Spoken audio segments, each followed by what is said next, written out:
Welcome to Next on the Tee with Chris Mascaro, where tour players, legends, and the top instructors in the game share their stories, insights, and playing lessons. Join Chris every week as he talks with the greats of the game. You are the smartest guy I've spoken to on radio or television in my career. And Chris, again, you're knocking out of the park. You're like 8 under par in this interview. If I ever have any research, I'm hiring your tail to be the research man. You're the best. You're a fantastic host and tremendously respected in the golf community. Yeah, Chris, you do an amazing job, and your listeners are super lucky to have you, and it's always my pleasure. Chris Mascaro is the king of the golf podcast. Don't miss him on Tuesdays. Now, here's your host, Chris Mascaro.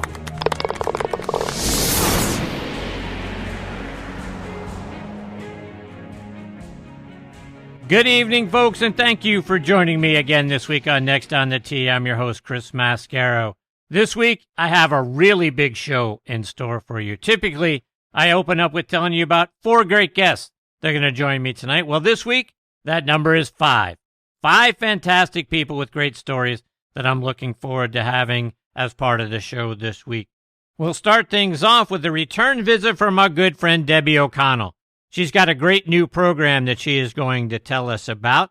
Plus, she puts together a fantastic trip every year for the Solheim Cup. Did so this year. Well, the Solheim Cup is back again next year because they want to get it back on even number years. Kind of got off kilter with COVID, so she'll tell us about that, plus a whole lot more when she joins me just a few minutes from now.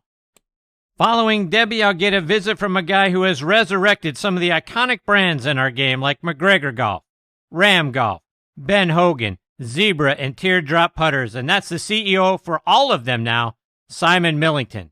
I can't wait to hear how he's brought these brands back to life.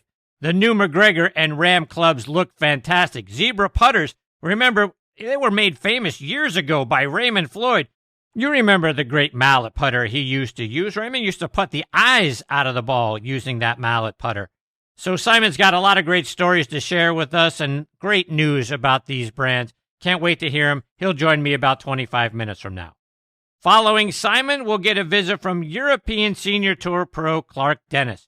Clark started out playing on what was then the Nike Tour and then a bit on the PGA Tour. Actually finished tied for 6th in the 1994 U.S. Open at Oakmont. We'll hear about that experience, plus his back-to-back victories at the Senior Italian Open in 2017 and 18. He's looking to make it 3 wins there a couple of weeks from now. Looking forward to having Clark as part of the show. He'll join me a little bit later on in the hour. We'll kick off hour number 2 of the show with a visit from Steve Fluke. Steve is a co-founder and chief marketing officer for Power 2 Golf. Wait till you hear this story. I encourage you to go out to power2golf.com and check out this amazing club. If you're an adaptive golfer or someone who can no longer swing the golf club for whatever reason, this club is the answer to all of your prayers. We'll hear all about it when Steve joins me, like I say, about an hour from now. And then we're going to round out this week's show with a late-night visit from our resident director of instruction, Tom Patri. I'm going to talk to Tom this week about some of the rules in golf that drive us nuts. You know what a stickler TP is. I'm sure he's going to hate the things we talk about. The 2 off the first tee rule that many of us employ, or the leaf rule from this time of year. We'll talk about the mulligan, which actually started at Wingfoot back in the day. Can't wait to drive TP nuts. Like I say, he'll join me a little over an hour from now. So as always, we're going to have a really fun show tonight, and I can't thank you all enough for tuning in and taking the journey with me again this week. You know, folks, with the show now being available on TribLive.com and with all my Yinzer friends up there in the Pittsburgh area, you get to start to meet some wonderful individuals in and around the city, and I did just that with Caroline Cease and the folks at Enchanted Destinations. If you're ready to start planning your dream vacation, be sure to check out Carolyn and the folks there at Enchanted Destinations. If you're planning to go to Disney World or Universal Studios, take a cruise, or vacation at an all-inclusive resort, go to enchanteddestinations.net, and Carolyn and her folks are going to help you out and plan the perfect getaway. They're great people doing great things, and they are a wonderful help for anybody that's looking to book the perfect vacation. And thinking of the perfect golf getaway and buddies trip location, remember our folks over at the Macklemore. which is a wonderful resort located just south of Chattanooga, Tennessee, high atop Lookout Mountain. It is a casual 2-hour drive from Atlanta, Nashville, and Birmingham. The existing Highlands course is now ranked in the top 100 courses you can play in the U.S. by Golf Digest. The 18th hole is ranked in the top 10 finishing holes in the world. A second course, The Keep, is under construction and will open summer of 2024. The Keep is a Bill Bergen, Reese Jones design and features a 1.5 miles of dramatic cliff edge, with every inch of that edge filled up with a golf hole. A world-class hotel, Cloudland Lookout Mountain Curio Collection by Hilton, will open spring of 2024. Both have incredible views into historic Macklemore Cove, 1,200 feet below. You got to see it to believe it, folks. Stay, dine, and play golf above the clouds at Macklemore. Go online to macklemore.com to book your stay and play package. Now let's talk grips. I want to tell you about Lambkin grips. Every shot, as you know, has its own unique feel. The trick? Feel comfortable with each one. And comfort is built into the very DNA of Sonar Plus Black grips. Composed of their Genesis material that provides supreme comfort and durability, with their fingerprint technology, creates a strong connection and unforgettable touch. The game changes from shot to shot. The feel in your hand shouldn't. Lambkin. Feel is everything. I also want to remind you about the all-new Stealth 2 driver from TaylorMade. If there's one thing we know golfers want from a driver, it's distance. But there's actually two things we all want. Distance, and let's not forget, forgiveness. That's why TaylorMade designed the Stealth 2 driver with even more carbon for even more forgiveness. To learn more about the new Stealth 2 driver from TaylorMade, visit them online at TaylorMadeGolf.com. Okay, now back in making it a baker's dozen times is LPGA Top 50 instructor and one of my favorite people on the planet, as you guys know, Debbie O'Connell. Debbie is an LPGA Class A teaching professional. She has been named the LPGA National Professional of the Year and the LPGA Southeast Section Professional of the Year. She's an inductee into her high school's Athletics Hall of Fame. She won the inaugural Nancy Lopez Golf Achievement Award in 2007.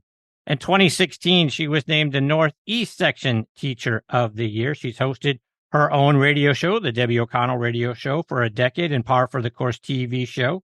She is the founder of Golf Positive, which I love. She's written a wonderful book called Golf Positive, Live Positive, Lessons in Golf and Life. You can get that out on Amazon or listen to it on Audible. And I'm very excited. I get to have her for a 13th time with me tonight here on Next on the Tee. Hey, Debbie, how are you, my friend? I am fantastic and over the moon excited to be with you again, Chris. You're such an amazing host, what you do for the whole entire golf industry and sharing the incredible knowledge from all of your guests. It's just fantastic. And congrats on all of your success. And thank you for having me back. Oh, it's an honor for me. So, Debbie, let's get right into it because I know you've got a free webinar, a masterclass, if you will, coming up. Talk about that. Oh, yeah. I am ecstatic to share this with everybody. Has anyone ever been in what's called flow state, being in the zone? And it's something that you can actually get even more. You can create it. You can do the triggers to get it. And I am doing a webinar, the 5 keys to unlocking flow state. And it's basically being in the zone. So I'm going to share 5 of the key triggers. There's way more, but 5 of them to get you started, and the 5 key ones that will start to get you in that flow state. And Chris, flow state is that total immersion in the present moment when you're not concerned about where the ball's going. You're not thinking about a shot or a hole that was a bad experience before. You are in the present moment with the utmost focus, and you feel confident and things feel effortless. You have clarity and there's rhythm and tempo in your swing. And I'm so excited to share how to help people get into this state more and just enjoy the game even better. So I'm assuming by flow state and being in the zone, it's that time when we've made 5, 6, 7, 8 pars in a row. We're not thinking about the lake on the left, the out of bounds on the right. We are just so into it. Everything just, the hole seems like it's a basketball. That is it. That's it. As a matter of fact, Sir Nick Faldo describes it as this: I feel confident, relaxed, and patient. I'm aware of my surroundings, but acutely focused on each shot. My rhythm and tempo are in harmony with my mindset and mechanics. Wouldn't we all love that? Right? Oh my God. He says, in addition to being completely engrossed in the process of playing, my thinking is crisp. And I get so tuned in with my target that there's none of this. Here, listen to this. None of the mental interference that often accompanies competitive golf. There you go. Now, how good would everyone play if they could just get themselves in that mental state, in that flow? You know, Tiger Woods describes that he would oftentimes not consciously remember some of the greatest shots he ever hit. He said, I would remember pulling the club out of my bag, and the next thing I actually remember was watching it fly towards the hole, because he was in such a mental state. And his father was so smart. He helped him train that through hypnosis. He had a friend who was a Navy SEAL who taught Tiger how to kind of do this self-hypnosis while he played, which is basically triggering flow state, which I'm excited to teach. But Tiger was able to do that. You know, this gentleman, they would meet at the golf course. He'd hypnotize Tiger and have him go play golf. So he literally practiced being in this state. And it's basically what, you know, being hypnotized would do: quiet the prefrontal cortex, the conscious mind thoughts, and have your unconscious mind where, you know, your skills are. We know how to swing the club. And, you know, it doesn't matter if you're as good as Tiger or just to play your best golf, wherever your skill level at its peak, that's where we can get to when we quiet your conscious thoughts and you're not worried about what people are thinking or watching or feeling embarrassed or getting frustrated or the distractions and having a lack of focus. So we can have that clarity and play our best. How long is the course? If I was someone that was going to be going to the golf course and I've got 30 minutes or an hour, I'm traveling to or from the office during the week, and I want to really kind of get myself in the right frame of mind heading into my round of golf this week, how long is the course to listen to? The master class is going to be 1 hour to listen to the whole thing, but in there I'm going to give actual techniques to that would be a lot shorter. And what I've done for my clients is I've recorded a pre-golf meditation, because you think of this, Chris, right? We warm up our bodies, right? We got to get loose and warm up, do whatever stretches or warming up we do. And that's gotten better and better to do it specifically for golf. And then we go hit some shots, or we make some putts, you know, we get warmed up with our performance skills. And most of the time we don't prepare mentally.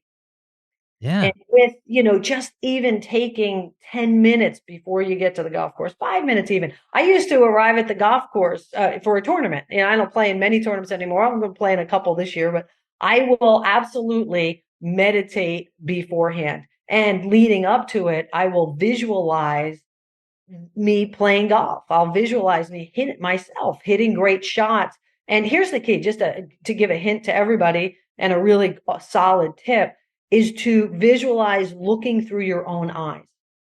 There was a gentleman who was a prisoner of war in Vietnam, and he, in order to conquer his mind to survive, he literally played golf every day in his mind.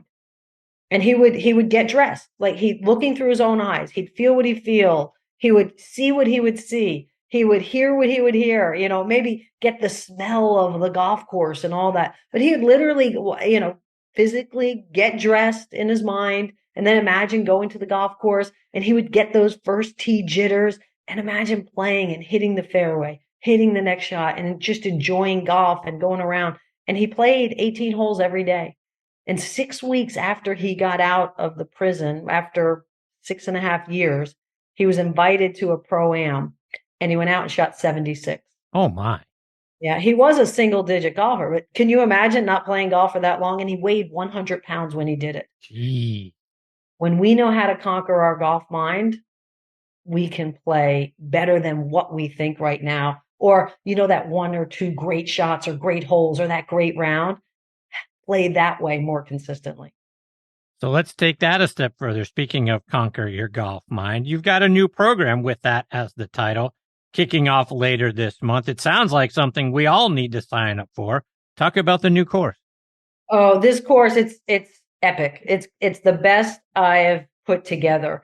And in 5 days, we're going to help you, get a lot of it's about flow and just conquering your whole mind. So we're going to use, some of the techniques that you know about already, visualizing, using breath, having a clear target, the things that in general, we talk about mental game, those are, the hot topics.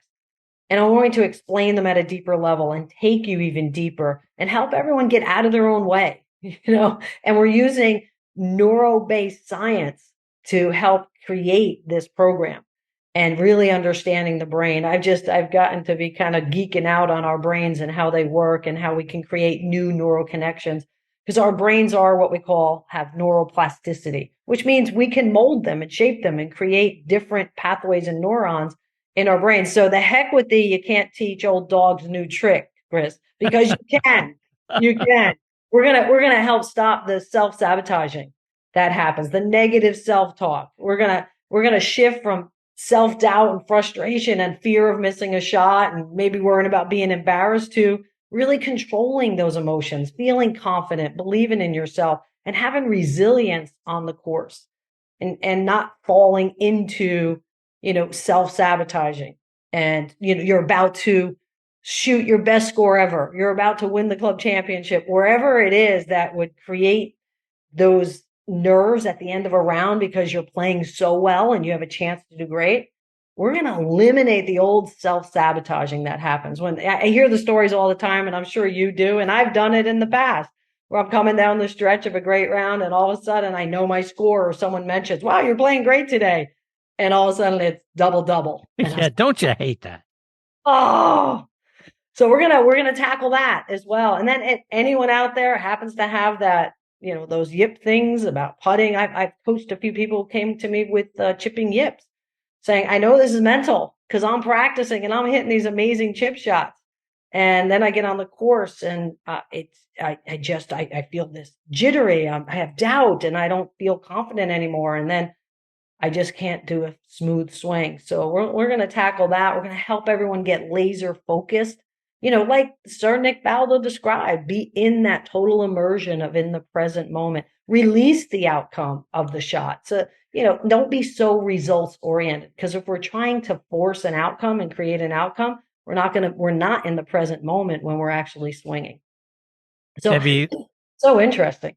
Yes, it is. And I want to take that a step further, because a buddy of mine who has always been a pretty good player on par, he and I are on par. We're somewhere around a 12 handicap. We are in the low 80s. Every once in a while, we might sneak a 78 or 79 in there. But all of a sudden, he can't putt. I mean, not just he can't putt from 10 feet or 15 feet. He can't putt from 2 feet. Suddenly, it's in his head somewhere along the way, to your point a moment ago, that, he expects a bad outcome. He's like, I don't know, I can't putt anymore. And the next thing you know, he 4-putts. How does that happen? Well, one, tell him about my course. Of course. For sure. But it's an unfortunate thing. I hear a lot of that story. So it could be a number of different things. It could be it's definitely the meaning that he's putting to the results that are putting so much pressure on him. So what's the meaning of missing that 2-foot putt or the 5-foot putt or the meaning of a high score in a round that he's putting so much pressure on himself unconsciously? That's what's crazy. It's unconscious. It's not, he doesn't know consciously, that he's putting this pressure on. It's unconscious. So that's why it's harder to get out of it. There's drills we can do and stuff, but it's really in the unconscious mind. So it's about the meaning that goes to that. The other thing that could have happened is when we have a negative reaction, I mean, an emotional negative reaction to a shot, and he may have done it with a putt and then done it a few times. Your brain remembers negative emotions plus the situation that just happened together. Like, just imagine some of the traumatic events in our lifetime. I bet if people think about it, they know exactly where they were.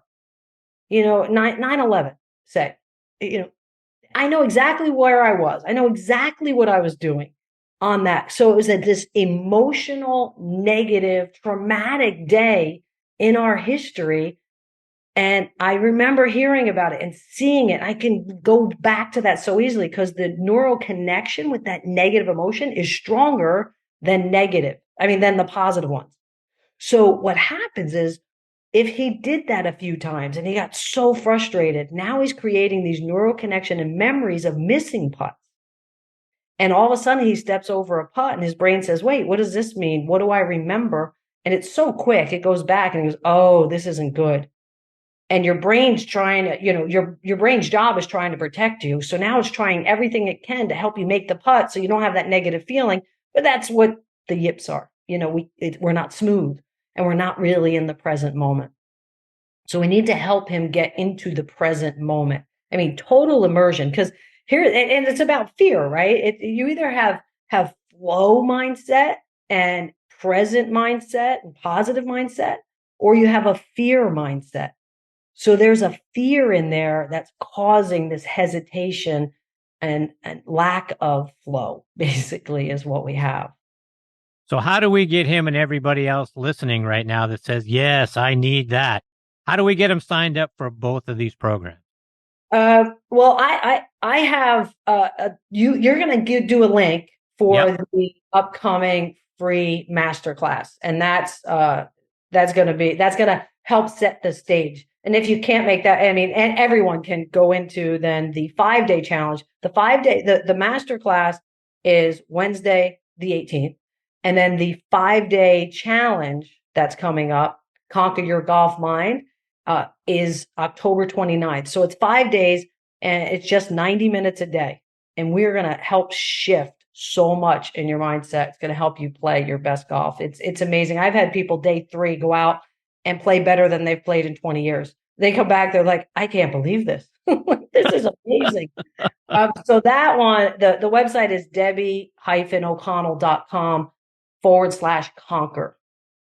So that's for the 5-day challenge. And I have it on such a great deal. It's over $1,000 value, Chris, and it's $97. Wow. So less than the price of one lesson and will improve your entire game. That's awesome. 5 days. Debbie, let's switch gears a little bit, and we'll touch on it again before you go. But let's switch gears. And I know you were over in Spain for the Solheim Cup. I know the U.S. team didn't bring home the cup this time, but what was the experience like there? The experience was absolutely amazing. Again, I love being part of the Solheim Cup. Our hosts there were amazing. Europe did a great job in putting on the event. The people in the stands were just so excited and passionate, especially about Carlota Ciganda, who's from Spain.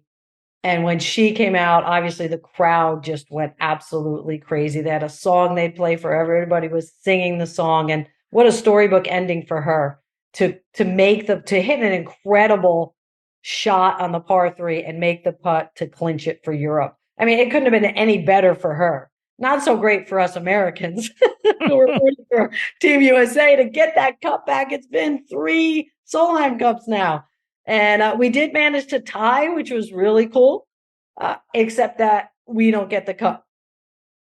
Yeah, and it's interesting. I had Susie Whaley on the show last week, and we were talking about the matches ending in a 14-14 tie. And I asked her if she thought there was a need for a tiebreaker in the Solheim Cup, and she said no, because the U.S. team knew they needed 14.5 points to win. They only got 14, so they lost. I don't know. What are your thoughts? Do we need a tie-breaking system, or is Susie right?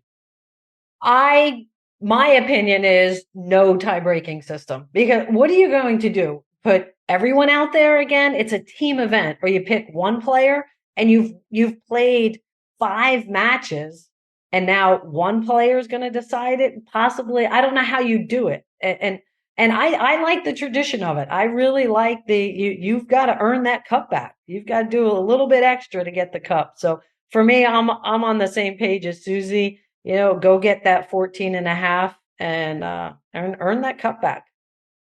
So we're going to get the Solheim Cup again next year because they want to get it back on even numbered years. We kind of got off kilter due to COVID a few years ago. Next year, it's going to be here in the U.S., just outside of D.C. in Gainesville, Virginia, at the Robert Trent Jones course there. Are you already getting ready for it? Oh, yes. I have a package put together. So, Chris, I had 117 people sign up for me for Spain. And Wow. we had a phenomenal week because we do a Golf Positive Cup.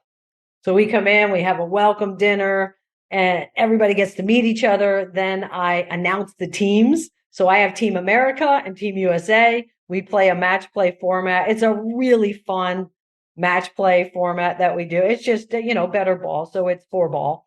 And then we do all 9-hole matches. The last 9 hole is singles. So we do this for 2 days. And then we have DJ with dancing. So we have a blast to kick it off. And then we play our golf for 2 days, and then we go cheer on Team USA at the opening ceremony, and then for the entire Solheim Cup, we have our closing reception as well for Golf Positive. But it's really a fun time. And what's nice for the traveler is it's worry free. They don't have to worry about the transportation to get to the Solheim Cup each day. Where am I have to go park, and then I got to get on a shuttle, and then I have to get to the Solheim Cup. Don't worry about buying tickets. I get the tickets for everyone. It's just kind of that, let me sign up. I'm just gonna go and enjoy just an amazing week. You just have to get there. And our opening dinner this year, Chris, it's oh my God, it's at a place where it's overlooking the Potomac River, and then we're seeing the monuments in Washington, D.C. Wow. Beautiful location. I'm really excited about that. So our opening dinner is going to be so special. So yeah, I have a package that's ready to go, and people have been signing up already, and I'll sell out. I've been selling out the last 2 years with travelers, and I know I'll sell out again. So I've been encouraging people to get their deposit in, and it's refundable except for just a $25 administration fee just until the end of this year. So I want to make sure people know that, you can secure your spot and still feel comfortable that if something comes up and you need to get that deposit back, you get just about all of it. So I like to do that because I always feel badly if someone's like, oh my gosh, I just found out my niece is having a wedding and they gave me $500, and I don't want to keep that. So anyway, so that's what I have a text number that I could give to people. Please. So, yeah, if you just text the word Solheim to 727-339-0106. So that's 727-339-0106. Text the word Solheim, and you will get the link to put your deposit in and save your spot and get your friends. And I guarantee it's a fabulous time. And then I lead the cheers on the first tee, and that's been a blast. We're singing songs for each of the players, like Night. She's from Texas, right? Cheyenne night is shining bright deep in the heart of Texas. Wow. So we do things Nice. like that. It makes it extra fun. And then, of course, we do all the typical cheers. A big one that we came up with for the Solheim Cup is, besides the USA and then red, white, blue. I mean, there's a whole list of them. Debbie, one more before I let you go. I want you to remind our listeners about your book, Golf Positive, Live Positive, Lessons in Golf and Life. They can go out and get it on Amazon. You can listen to it on Audible. Talk about what we're going to learn when we order your book. Oh, it's golf lessons and life lessons. So it's the fundamentals of golf, but what I do with each of those through every part of the game, from putting all the way through to playing on the course to what I call opportunity shots, the in the rough, uphill, downhill lies and things like that. And with each one, I then do a life lesson. For instance, the pitch shot. And then I talk about getting over obstacles. How well do you get over obstacles in life? And I love the lessons we can take from golf and bring them to life, because we spend more time in life than we do in golf. As a matter of fact, they overlap a little bit. So I just think that with a positive attitude and positive mindset, I know, Chris, you'll live an even happier life. And then you'll accomplish more. You'll see the positives in life, the positives in other people. But I also wrote another book. So you can get that one on Amazon. I wrote an ebook, which is really, it's in line with where my interests are lying and where I'm impacting golfers to get the fastest and easiest results is flow state. So I wrote an ebook called The 7 Principles of Lowering Your Handicap with Flow State Golf. And with that same text number, if you text the word flow, you can get that book for free. I'd love to share it with your listeners. You have such great golf enthusiasts listening.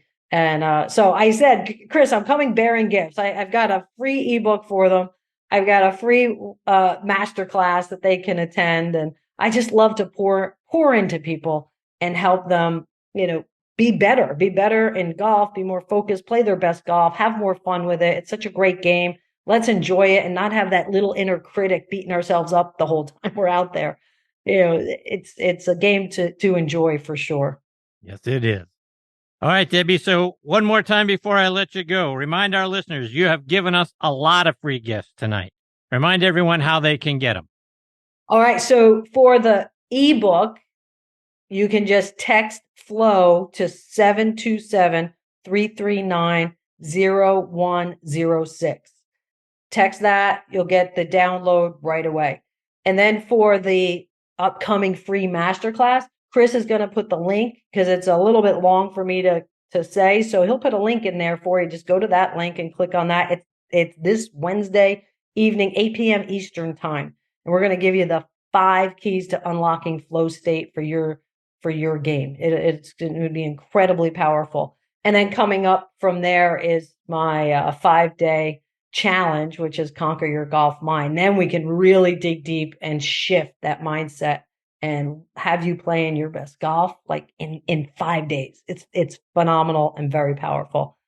Oh, and lastly, that same text number, text Solheim to check out my Solheim Cup information. We'd love to have you join us. Only if you're fun and you're ready to have a good time. I like positive, fun people. If you're not, then don't look at that one. Be on the fun people. So just text Solheim to that number and you can look at the information and put a deposit in to save your spot because we will sell out.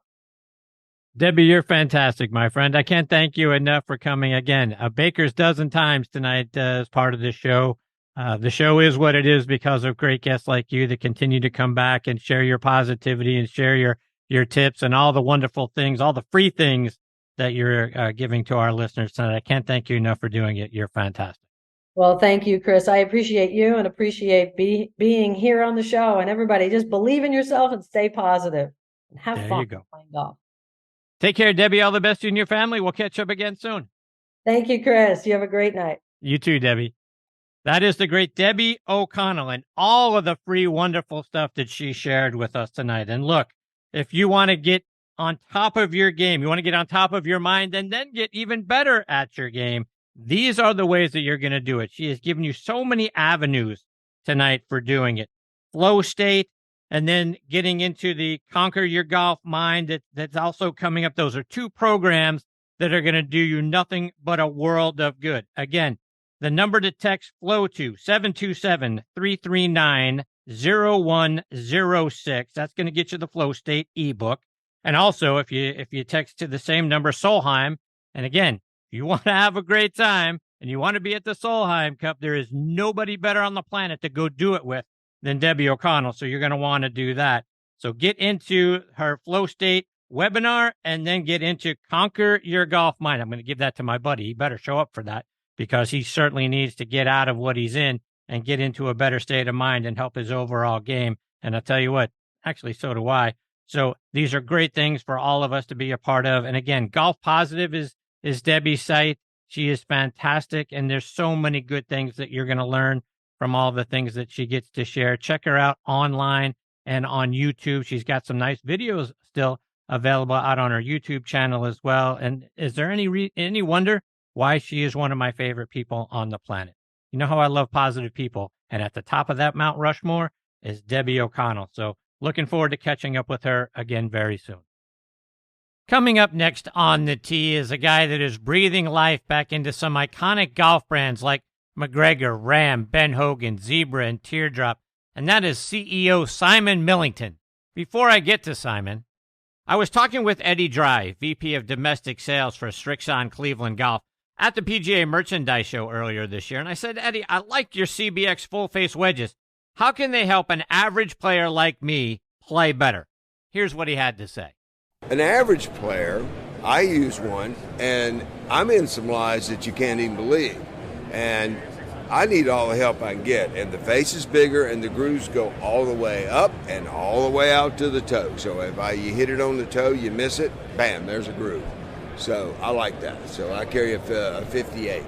There you have it, folks. Try the new CBX full-face wedges from Cleveland Golf. I want to tell you about something else I saw at the PGA Merchandise Show, and that's me and my golf. And how does a 45-day free trial to Arco sound? Well, me and my golf have partnered with Arcos and are offering 14 free sensors and a 45-day free trial to Arcos Caddy when you purchase any training aid on shop.meandmygolf.com. This is a limited time offer, so don't miss out. Again, go online to shop.meandmygolf.com. With many years in the business, menswear brand Construct has finally launched its green golf collection, sustainably produced using renewable solar energy and recycled fabrics. Hit your best shot in their performance-enhancing polos, quarter zips, and bottoms. Made with 4-way stretch, quick dry, and UV 50+ protection. From solids to bold, eye-catching designs, Construct Green is the perfect piece for making the best memories on the greens. And the best part? You can head to construct.com, and that's CONXSTRUCT.com, and use code Chris for 20% off the green collection today.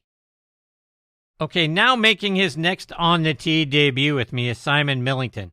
Simon is the CEO of several great golf brands like MacGregor Golf, Ram, Ben Hogan, Zebra, Teardrop, plus Golf Alchemy, Woodworm Cricket, and S247 Group, and partner in Escapology, the #1 escape room in the business. He's bringing some of the iconic brands back to life, which I am so thankful for, and I'm excited that I get to talk with him tonight here on Next on the Tee. Hey, Simon, thanks for coming on the show.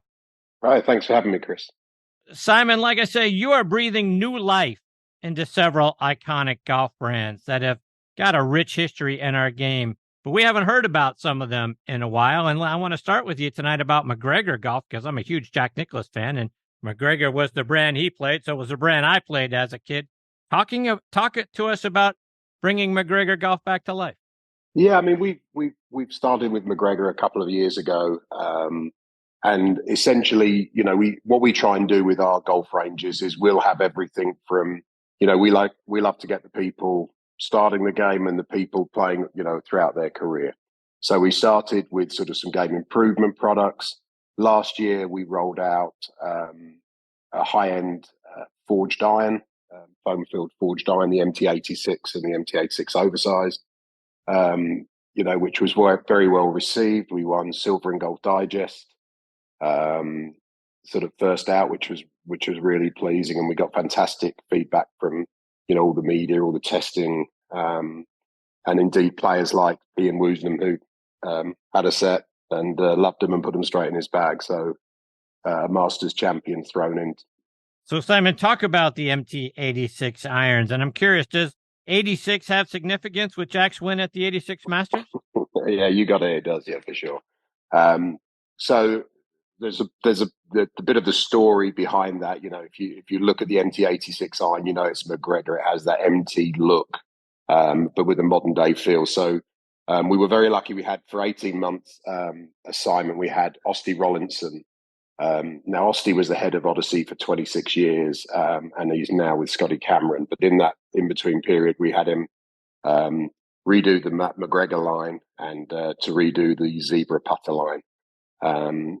And also the Teardrop putter line, which will launch next year. So we got one of the top designers in the world to come in and work alongside the best factories in the world to really produce a product that was, you know, as good as anything out there. And, you know, we were very keen on that. And kind of the story behind the original iron is a great friend of mine, a golf professional by the name of Jerry Holly, gave me, when I bought MacGregor, he gave me this this MT1 iron.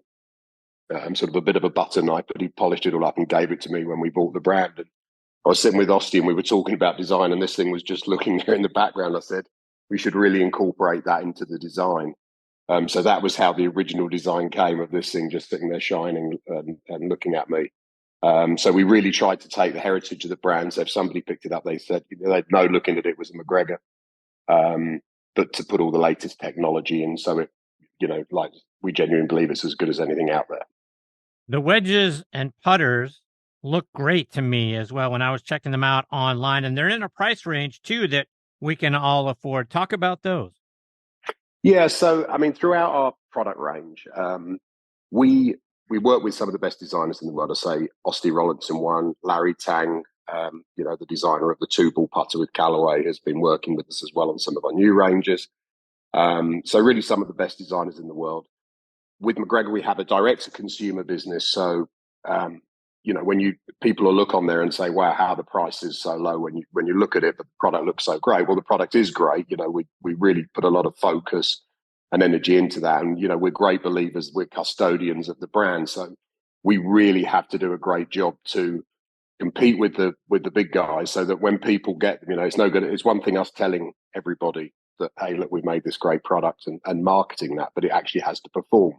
And particularly in this day and age where there's so many testing websites and every magazine, every, social media, etc., that people are testing them, and you very quickly get found out if you're just making things up. So, we work really, really hard, really tirelessly to get the product right.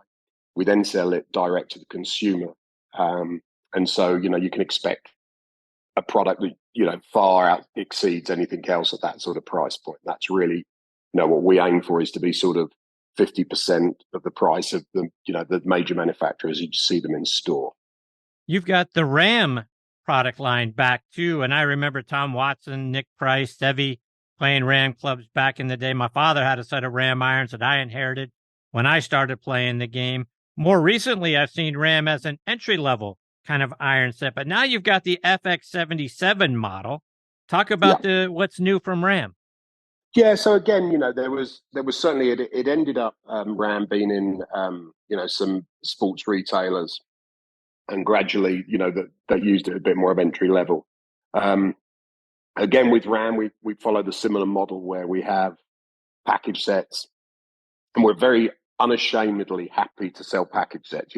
Whereas the industry may not always want to think that's a good part of the industry. It's really, we see it as really important to do fantastic package sets to get people playing the game, whether it's a junior, a teenager, an adult, or a senior, ladies, whatever they want. We try and pride ourselves on having the best of it at that sort of price point. And then, so again, with that, we've started to roll out, really good products in woods, the FX77 irons, which has been a fantastic seller, again, reviewed fantastically this year. Larry Tang, who I mentioned earlier, the designer of the 2-ball, has worked on a new iron that will be launched in the new year. So we've really got, again, we're trying to really elevate the brands, as we do with all of our brands, to have a product for every golfer within them.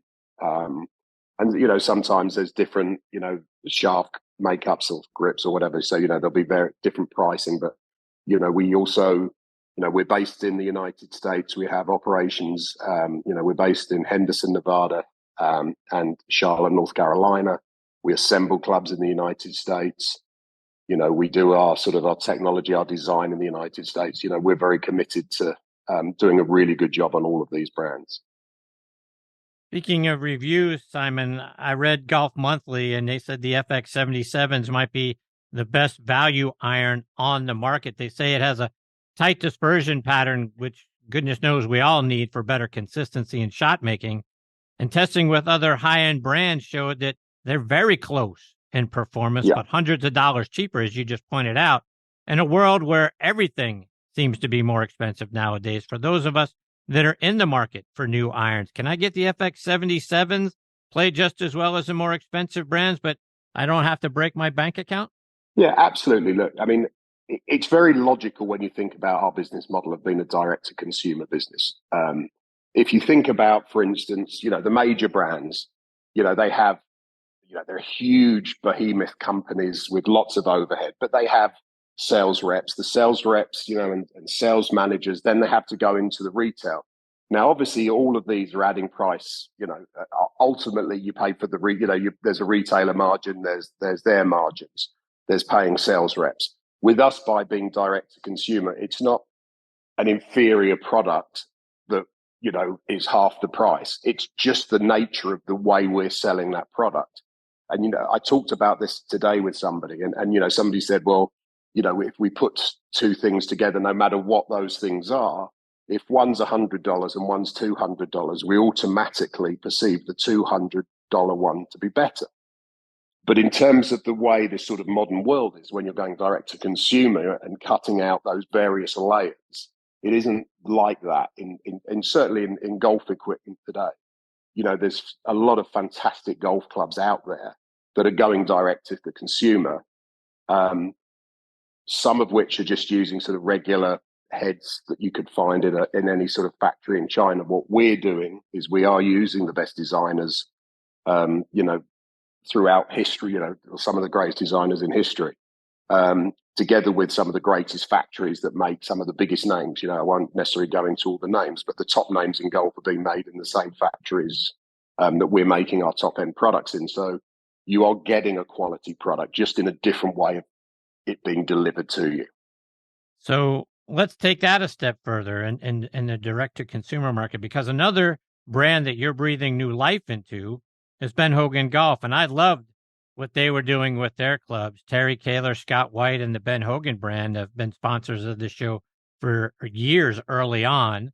But the brand has struggled to stay afloat over several iterations over that time. And I see you're attempting to relaunch them next month. Tell us about that.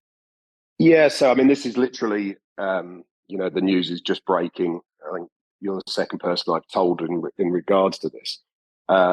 So the Ben Hogan brand, it's obviously had a fantastic history in terms of the quality of the product. The forged irons, are as good as anything you'll ever see out there, and the reputation that Mr. Hogan started is still intact in terms of product. Nothing's ever changed with that. Now, it has had a checkered history over the years, where it sort of got sold by various people. It got sold to AMF, it got sold to Spalding, it got sold to Callaway, and latterly it got bought by Perry Ellis, obviously, as you'll know, as a huge clothing company. Kind of a logical sale in some ways. People say, well, why would a clothing company buy the Ben Hogan company? They bought it from Callaway. They are the licensee for Callaway clothing. So there was already a sort of a relationship there. And they do Ben Hogan clothing, but they're mindful of the fact that they're not a golf club company. So subsequent to that, they've had a couple of licensees that have actually created great product and actually done a good job. The latter you mentioned, Scott White, fantastic man, fantastic job he did with Ben Hogan. And unfortunately, the private equity backer of him was a high risk, high reward private equity firm. That COVID, whilst the golf business fared very well in COVID, their other investments didn't, and they actually ended up going out of business. So the Ben Hogan sort of licensee, was taken out of business alongside that a year ago. So we've picked up that mantle, and it's quite a bit different for us, where people have tried to set up that company as a standalone, it's obviously tougher. We already have the infrastructure. We have great volumes in clubs and great relationships with factories that we can leverage. So what you can really expect to see over the next coming months with Ben Hogan is that you'll expect to see, the fantastic golf clubs. Again, we've got some of the top designers working on new designs on that. Again, similar direct-to-consumer model for the Ben Hogan company. So that, you're going to be able to, there's so much love for that brand. We're very mindful that we've got to follow Mr. Hogan's legacy in terms of what we do with it. But at the same time, modernizing some of the technology. There's a lot of focused around, having a great blade, which is fantastic, and we will always continue to do that. But it's a small market there, obviously, of people who want to put themselves through that. So let's switch gears and talk a little bit about putters. You mentioned Zebra and Teardrop a little while ago, a couple of brands we're all familiar with. Zebra maybe the original mallet style putter. I remember Raymond Floyd using one for years. It seemed like he made every putt he looked at using one, which is why he was playing well and on Ryder Cups well into his 50s. But talk about not only bringing back that brand, but how great the new putters perform. Yeah, they do. And I mean, you mentioned Ray Floyd, and of course, Nick Price famously with his Open Championship win was using a Zebra.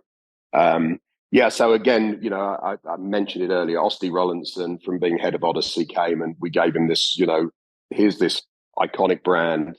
We've got to do something fantastic with this to get it back. It's no good just going to somewhere and putting zebra on the bottom of it and expecting everybody to think that that's the same product. So we sort of took, if you like, the original version, the mallet that would be so famous. We took that and said, right, look, this is kind of the shape, that look, that again, as we talked about MacGregor, we want people to know when they pick this up, it's a zebra putter, but we've got to modernize it. So, it was around an 18 months process to get this right. And Osty is so amazing. I can't speak highly enough of him. But we kind of took it apart, whereas, so now it has adjustable weights, it has an aluminum insert, milled face. The MOI is fantastic. Everything, every part of that putter is absolutely the top level that we could do. And again, we put in, there was 4 models in there, from a blade, a couple of other mallets that just add to the range. But again, you pick it up, you'll know it's a zebra. You look at it in the store, you'll immediately know it's a zebra. So we've kept the same coloured stripes, the same finish. And, the feedback we get from the customers, which is fantastic, is that, you put it down, nothing lines up like a zebra. And I'm sure in some of the reviews you've seen in the magazines, that's one of the things they say, nothing lines up like a zebra. So, we're very proud of that range. And it's all down to Osty. I have to tell you, it's all down to Osty. But, we no longer are the adjustable washers under the sole. We have adjustable weights in there, and it's a really product that we're very, very proud of. Is Teardrop back as well? And are we going to see the same sort of rounded putter face? Yeah, you will. Teardrop will relaunch at the PGA show in January. You will see it'll be a subtle round face, so it won't be as pronounced as the original one. But this is going to be a very, very high-end milled putter. It's going to be a very, very exciting product to launch that one. We've been testing the performance. Some of the characteristics that you would expect with a Teardrop is that top spin gets on the ball quicker. So, obviously a ball going into the hole with top spin, less skidding, more control. There's so many positives that brings, together with, the launch. If you come in a bit steeper, that, the ball will launch at the right angle. So, the benefits of that roll face technology are there, but more subtly than perhaps the original ones. Talk about what Golf Alchemy is and the very cool customizations that you can do for us on our club. Yeah, so Golf Alchemy is actually a British-based company, and they are the best personalization company in the world. I mean, we do work for all of the major brands. I mean, it is incredibly skilled. Until you actually see it, it's kind of impossible to understand how good it is when you look at it close up. So from engraving or etching or snapshot, which is another product we do, so we can put pictures on there, we can put logos on there. They won't wear off. We have to have some specifications on the clubs in terms of the amount of microns of the surface, so it won't rust and stuff like that. But it's quite a remarkable business. There's nobody else out there like it that does anything like it. So we're very proud to be involved with that. Simon, you mentioned the PGA Merchandise Show a moment ago. Are we going to see all these brands on display at the Merchandise Show in January? You will. We're trying to figure out how we're going to put them all on there today. So that was our today's job, of trying to work out how the booth's going to look. But they will be on the booth this year, yeah, for sure. Simon, before I let you go, how can our listeners who want to get reacquainted with these brands and follow them and you and everything that you guys are doing and bringing back to the table, how can they do it online and on social media? Yeah, I mean, if you go and look by brand, all their brands have their own websites. So we have zebragolf.com, MacGregorGolf.com, RamGolf.com, as you would expect. Ben Hogan Golf.com will launch in around a month's time. And then Teardrop will be the back end of this year. But yeah, so all the social assets, if you go on Instagram or Facebook or whatever, you can see everything on there. So if you just have a little search, you'll find us everywhere. Well, Simon, I can't thank you enough for taking time out of your very busy schedule to come and be a part of the show tonight. This is all very exciting news for my listeners and for myself. I love these brands, the brands I grew up with, the brands, the players that I idolized growing up. I'm so happy to see that they are coming back and coming back strong. I hope this is the first of many visits. You'll come and update us on all the great things that you are doing. Yeah, absolutely. I'd love to. Thank you, Chris. Take care, Simon. All the best to you and your family. I'll catch up soon. And you. Bye-bye. That is Simon Millington. How exciting is all of this about these iconic brands that are coming back to life and giving us performance at a reasonable price to get back the brands that, my hero, Jack Nicklaus, played, Tom Watson, Nick Price, Ray Floyd, Seve, the list goes on, to draw a MacGregor or a Ram iron from your golf bag, starts you off with confidence. Well, I just love the idea that is now possible again. If you've played them or you've tested them, please let me know. Send me an email. If you've tested any of these new brands or these brands that have been relaunched, send me an email to chris@nextonthetee.net. Shoot me a comment on Twitter or Instagram @CTMascaro. I'm looking over at my Jack Nicklaus Golden Bear golf bag here in the studio. To be out with that and have MacGregor irons in there along with a zebra putter, you kidding me? I'll be taking all the cash. If they brought the tourney golf ball back, boy, that would just be over the top. But kudos to Simon and his team. Really looking forward to catching up with him again, staying up to date with the brands, and then seeing them at the PGA Merchandise Show in January. Coming up next is going to be European Senior Tour Pro and the winner of the 2017 and 2018 Senior Italian Open, and that is Clark Dennis. Before I get to Clark, I want to remind you about our friends over at Squares Golf. And folks, do you sway and you're off balance in your golf swing? You know what? It could be your shoes. A golf shoe needs structure to provide stability and reduce sway. How can you tell if your shoes lack structure and are hurting your game? If you can hold your shoes by the toe and heel and twist it, toss it. Squares was designed for the perfect balance of structure and comfort. Isn't it time you tried Squares? Try the new Speedbolt at squares.com. That's SQAIRZ.com. Looking for the ultimate Myrtle Beach golf experience? Well, it's only a click away. Check out the two-play special at two of America's most awarded public golf courses, Caledonia Golf and Fish Club and True Blue Golf Club. They are low country masterpieces featuring two iconic Mike Strantz designs. Play these two incredible courses for one great price. Visit CaledoniaGolfandFishClub.com to learn more about the two-play special and book your tee time today. Again, that's CaledoniaGolfandFishClub.com.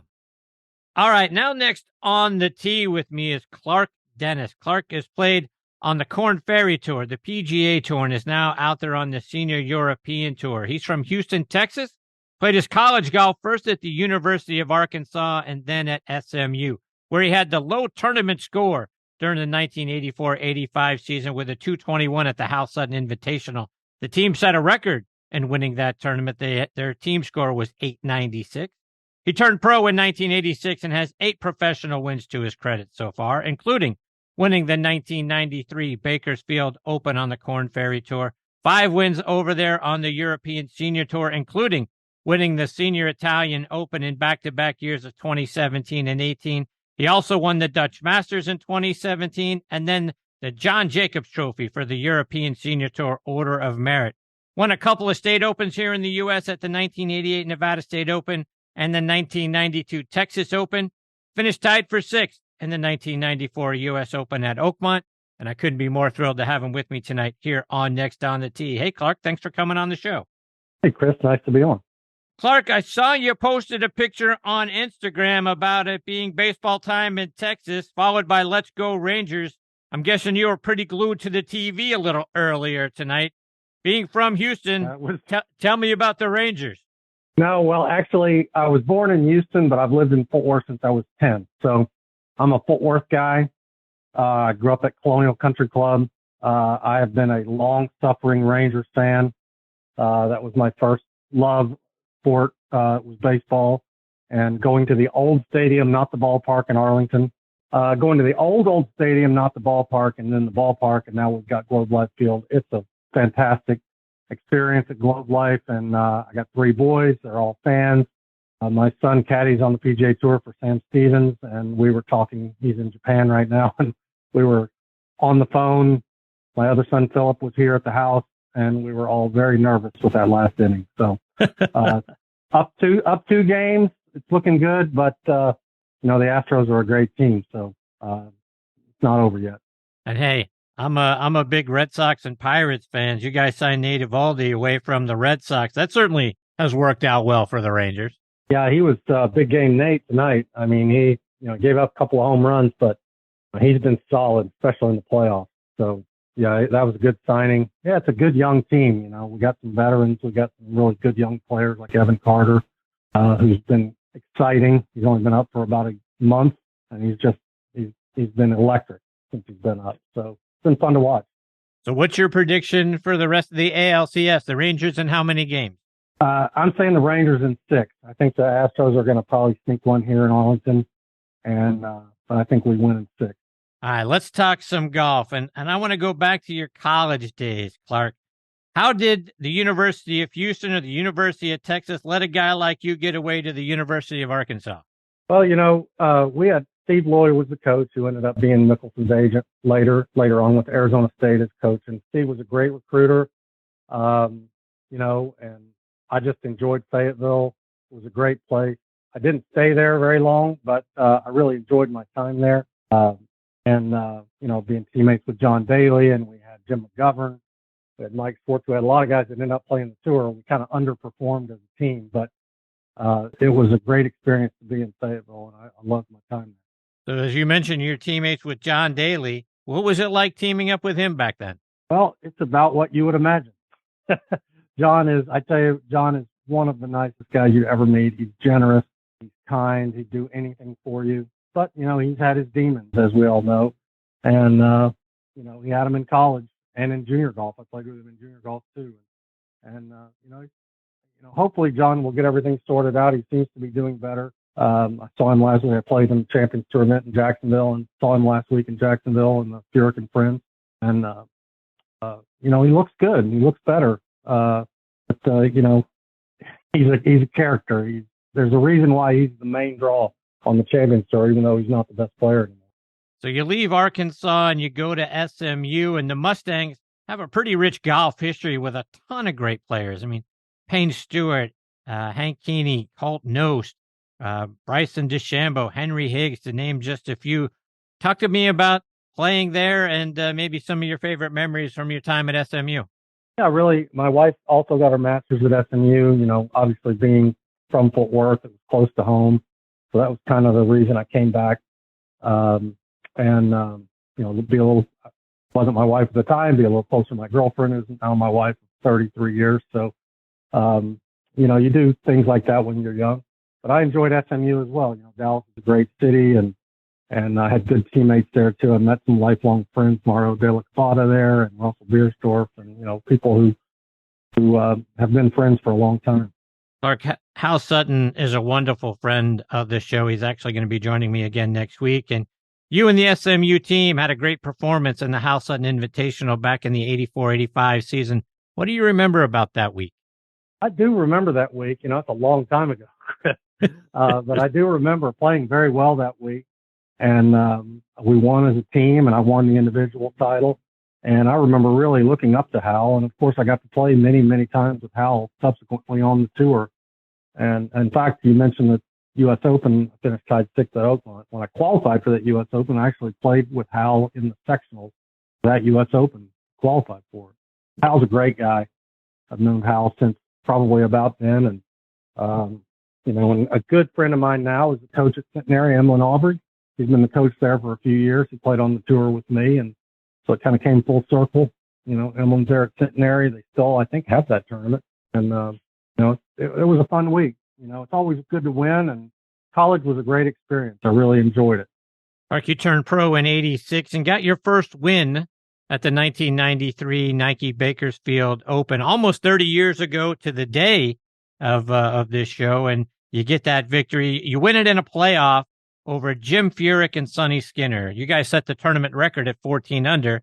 You remember that week and then going out and beating Furyk and Skinner in the playoff? I do, because Sonny and I were pretty close friends, and Jim was a rookie and nobody really knew him. Sonny and I went to the first tee of the playoff. It was the 18th, which was a par 5, and I was the first to hit, and I hit. Sonny was the second to hit, and he hit. And then Jim hit, and we had never seen him play because he'd only been out there maybe half a year. And Sonny and I looked at each other, and I said, "Hey, this guy tie us." And we just kind of laughed. And, of course, 70 million career money later, I think he was all right. But Jim's a great guy, and I've played a lot with him over the years too. And like I said, I played in his tournament in Jacksonville last week on the Champions Tour. He did a great job there and supports a lot of great charities there in Jacksonville. That 1993 season on what was then the Nike Tour had so many great players, and some really great friends of this show were out there that year with you guys like Owen Brown and Dave Stockton Jr., Stan Utley, obviously Jim Furyk, plus Tommy Tolles and Ron Streck. You guys all won that season. That's a pretty tough competition week in and week out on the Nike Tour. Yeah, there was some really good players back then. It was obviously the talent level is really deep right now. We were pretty good too. Our equipment was different. We didn't hit it as far. There was a lot of good players on that Nike Tour there in the early 90s. A lot of major winners. Lee Jansen was playing. There was, I think it was 90 or 91, Tom Lehman played out there. There were so many great players that played that Nike Tour in the early 90s. You had to play to win. I want to talk to you about that 1994 U.S. Open where you tied for 6th, played at Oakmont. It was a very special U.S. Open because it was Mr. Palmer's final U.S. Open appearance right there in his backyard. Did you get to be around him, meet him, talk to him at all that week? Mr. Palmer was a great guy. He was always very gracious, and he would talk to anybody. And actually, when he was coming up 18, I was on 10 on the Friday. And so we kind of stopped and watched. I was playing with Harry Taylor, and I forget who else, somebody else. We kind of stopped and watched him come up 18 because it was such an iconic moment. So I was actually able to watch him hit his last shot into 18, and then we went on and played our hole. But it was a great experience to be there for his last U.S. Open, in his hometown. You were in the mix that year from the opening round. You shoot an even par 71. You're on the first page of the leaderboard with guys like Tom Watson, Jack Nicklaus, Ernie Els, Hale Irwin, a huge list of tour legends. What was it like for you to see your name amongst theirs?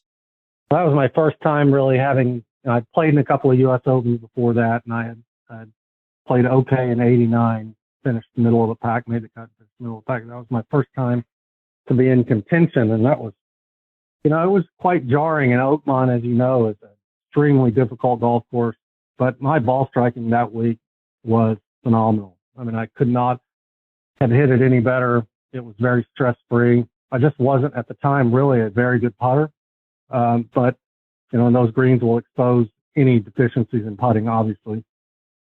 And, I just had a great week ball striking. It was easy. I could have easily won that tournament with just even average putting, but, it was a great experience to be there, to come up 18, playing with Fred Couples the last day. Huge ovation. I hit it in about 8 feet on the last hole. I almost birdied the last 3 holes. Had a chance on all of them, but, it wasn't to be. And that was kind of my last chance, but, when I was 28 at the time, and I thought, I'll have plenty of other chances at this, but, with golf, you just never know. But fortunately, I've had a good end of my career, being able to play after I'm 50, and I've done well and enjoyed it. So I have no complaints. So let's fast forward to your point about playing really well.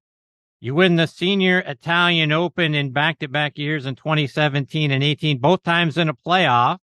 What do you remember about that tournament, and what is it about it that brings out the best in you? Well, the course I won on was up near Venice, Villa Verde Resort, which is a beautiful place up near near the Dolomite Mountains. And, I beat Peter Fowler, who's a great player, in a playoff. I made about a 20-footer the first year. And then I also won in a playoff the next year for Rafael Gomez. And, it was just a course that fit me well. And we don't play there anymore. I'm going to Italy next week for the Senior Italian Open. We're playing down in Puglia, a great course down there as well. But it's, we're starting to rotate that tournament. So Italy's a great place. It's beautiful. The food's amazing. I've just enjoyed my time in Europe. I've played very little as a young player there, only a few times in Europe, but I've had good success over there, and my family's been able to go over there with me, and it's just been a great experience for me to play the Legends Tour over there. Clark, just a couple more before I let you go, and you won the Dutch Masters that season as well, and when the season's over, there you are sitting on top of the Order of Merit. That had to be a tremendous feeling and a huge accomplishment. It was. I was the first American, still the only American to ever win the Order of Merit over there. We had a lot of great players, Michael Campbell, U.S. Open champion, Paul McGinley, Ryder Cup captain, Ian Woosnam plays. We have, multiple 14 or 15 Ryder Cup players that play on a regular basis, several major winners that play on a regular basis. So our tour is very strong. The Champions Tour is, I've played in about 40 Champions Tour events in my career since I've been 50. So I've gotten in some over here, but it's a tough thing to crack. And so if you're not playing over here, you got to find somewhere to play. And I think that's the next best option. Tournaments are great. We go to fantastic places. Like we're going to Mauritius here at the end of the year. We're playing in Vietnam. I'm going to Spain next week, and then Italy next week, and then we go on to Spain. So, the venues are awesome, and purses are getting better. So the Legends Tour is on the rise, and I hope it continues to go forward because there's more room in senior golf than just one tour, and I see be that second tour. In 2019, you win for the fifth time, this time at the Winston Golf Senior Open. You did so coming from 6 shots back on the final day, thanks to a final round 63. Talk about making that charge. Yeah, I had my youngest son, Philip, on the bag that week, and the Sunday was my wife and I's, 29th wedding anniversary. And so it was kind of a special day. I birdied, 6 of my last 7 holes, shot 30 on the back, and beat Bernard Langer and Jose Maria Olazabal. Olazabal was winning the tournament most of the day, and I kind of came in and stole it from him. So it was a really neat experience to kind of run down those 2 legends of the game and be able to win that tournament. Clark, let our listeners know, how can they stay up to date with all the great things you're doing and follow you, whether it's online or it's on social media? Well, you can go to Legends Tour, go to legendstour.com. It's on the European Tour website. It's the senior tour of the European Tour, so you can go to that and watch the progress over there and see the tournaments. You can look at me on Twitter, it's at CDennisGolf, Twitter and Instagram, same thing. And, follow. I think they will be pleasantly surprised to see the names and scores that are put up on the Legends Tour, and I hope everybody watches it. Well, Clark, it sure has been great having you as part of this show tonight. I hope it's the first of many visits you'll do with us, and come back, share more of your stories and your insights with us, and keep us up to date with what's going on the European Senior Tour. It's, to your point, a lot of great players over there and a lot of great golf, and you are certainly a big part of that. I can't thank you enough for taking time out of your night to come and be a part of the show. Absolutely. I've enjoyed being on, and I'll talk baseball anytime you want to. We'll do more of that next time around. I look forward to it. Maybe you'll come back and talk to us when the Rangers have won the World Series. That would be a lot of fun. I tell you, that would be a dream. I would love that. Clark, take care, my friend. All the best to you and your family. I look forward to catching up with you again soon. Thank you, Chris. Good to be on with you. Thank you, Clark.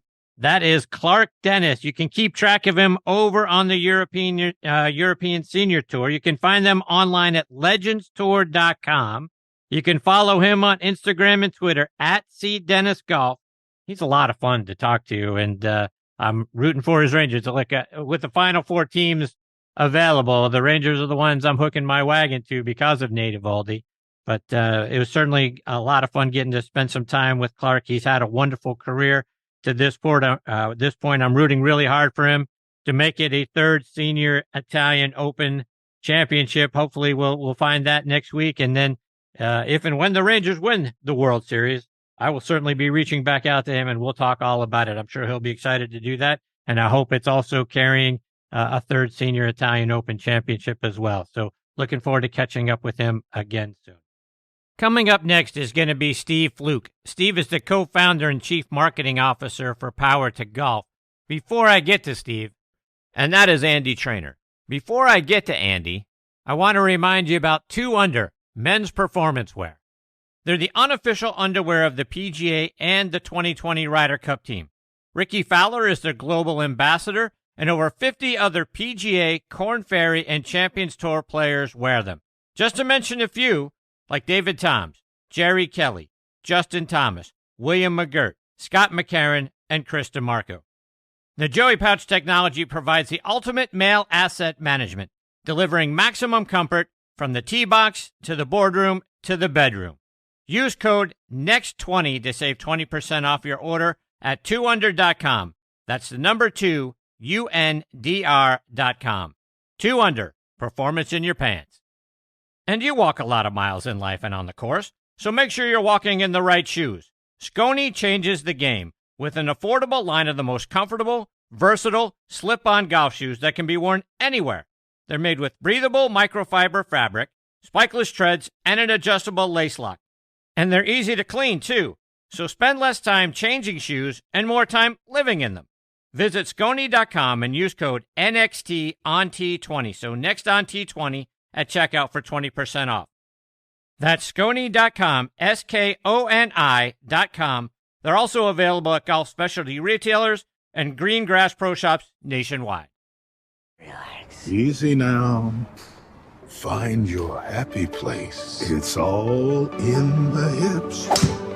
Just tap it in. Yes! Find the latest clubs and apparel at Golf's Happy Place, the PGA Tour Superstore. Okay, now making his next On the Tee debut with me is Simon Millington. Simon is the CEO of several great golf brands like MacGregor Golf, Ram, Ben Hogan, Zebra, Teardrop, plus Golf Alchemy, Woodworm Cricket, and S247 Group, and partner in Escapology, the #1 escape room in the business. He's bringing some of the iconic brands back to life, which I am so thankful for, and I'm excited that I get to talk with him tonight here on Next on the Tee. Hey, Simon, thanks for coming on the show. It's great to be here and great to follow the great Dennis Clark. What a player he is, huh? Indeed, 100%. So, Steve, Power to Golf, the club, is an amazing invention.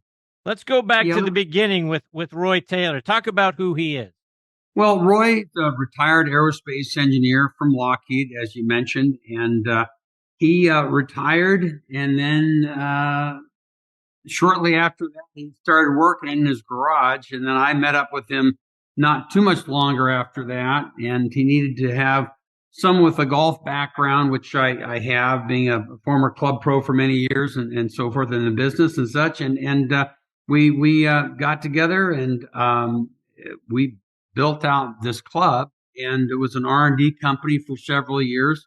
And then we launched it a few years back, and now we moved into mass production. And it's a swing-free golf club, an automatic club, if you will. Hits golf shots from 25 up to 225 yards. You can fade or draw the ball.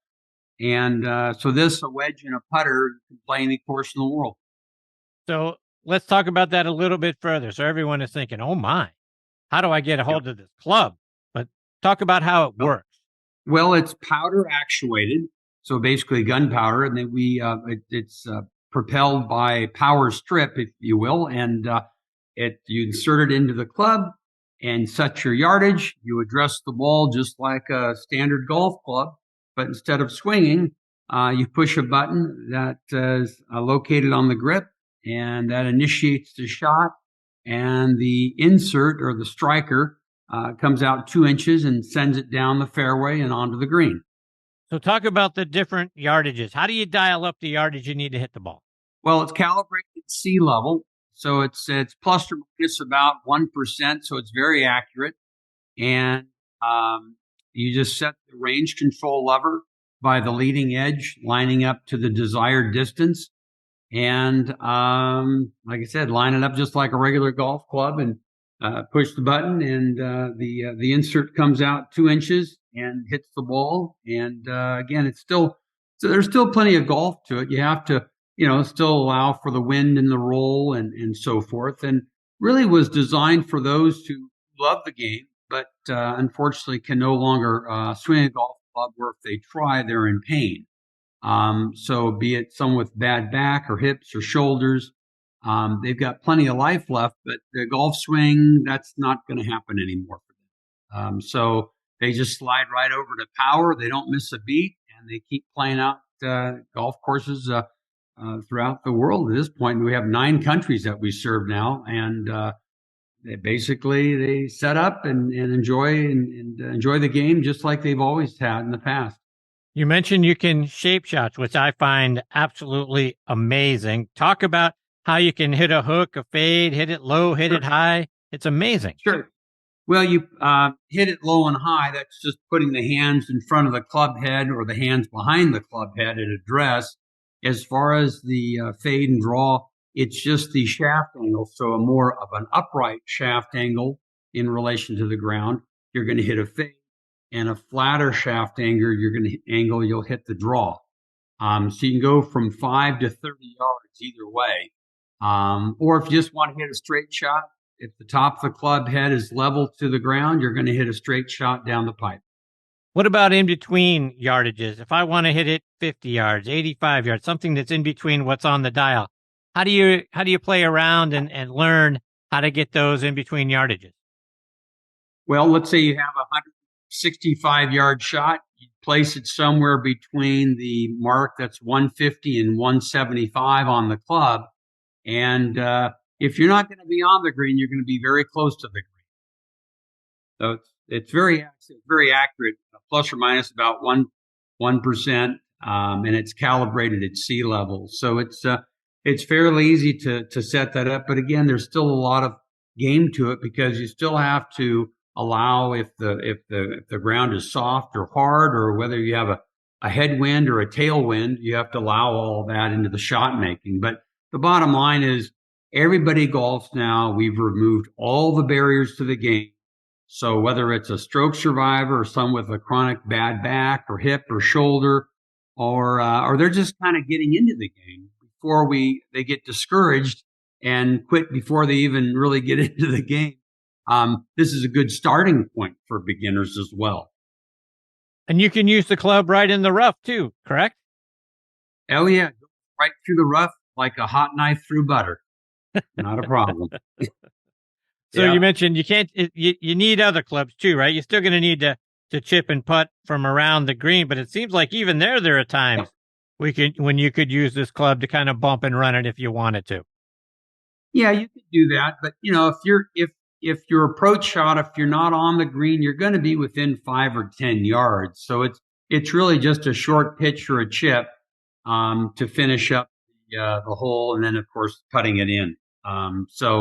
Again, still a lot of games there, and we're not set up to compete against the proper game of golf, but it's like a safety net, or for the beginners, it's like training wheels for golf to kind of get them started. Because as a former club professional, we'd get a lot of folks that come in and they'd see it on TV, they're excited, and they realize this isn't quite that easy, and they get discouraged. So I think it's used in many cases as a great starting point as they're kind of getting used to the game and getting used to the swing and so forth, as a good starting point as well.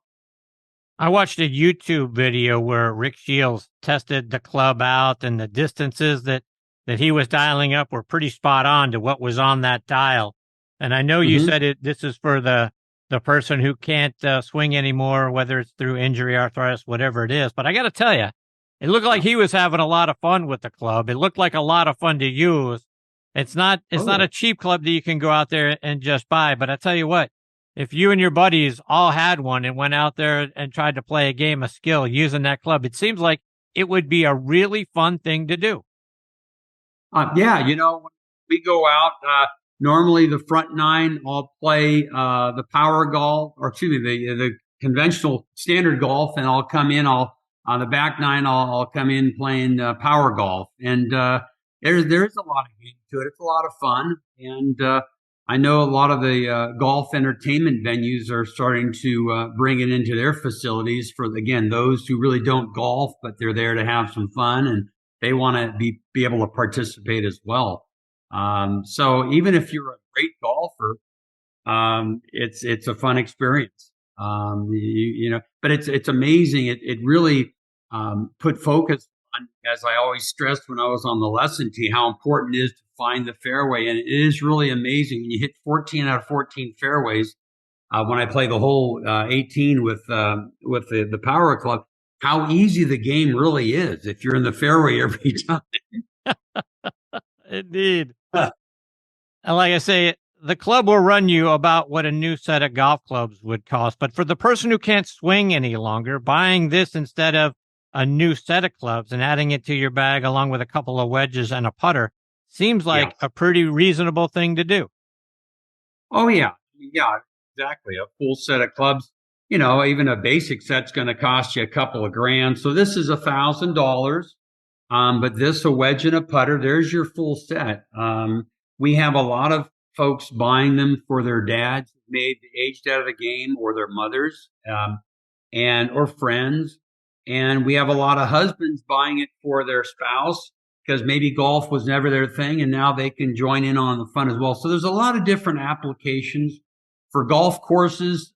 They're purchasing it to help retain their members who are aging out of the game. And instead of losing the member, they slide them right over to Power, and they're able to have some fun and maintain their membership and stay in the game. And that's what it's all about. So, Steve, for our adaptive golf listeners or my cheating buddies who want to get their hands on one of these things, how can they do it? How can they go online and get a new Power to Golf golf club? It's real simple. Power2golf.com. And if we receive the order by 1 p.m. Pacific Standard Time, it gets shipped out same day. Now it'll be shipped out next day.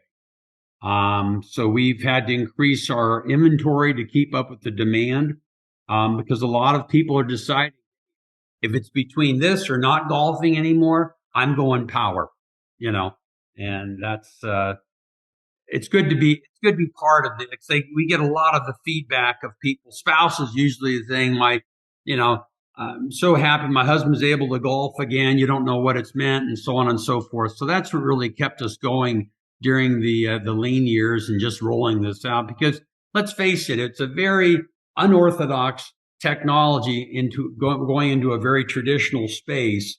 Although the vast majority of courses and players that they stand it, because really only for the grace of God, that would be me. I couldn't golf. I've got a bad back or a hip. Then I'd have to use this as well. So for most of us seniors, or for a big percentage, they'll just be sliding right over to Power, and they'll be able to, play another 15 or 20 years of golf and enjoy themselves with family and friends and so forth.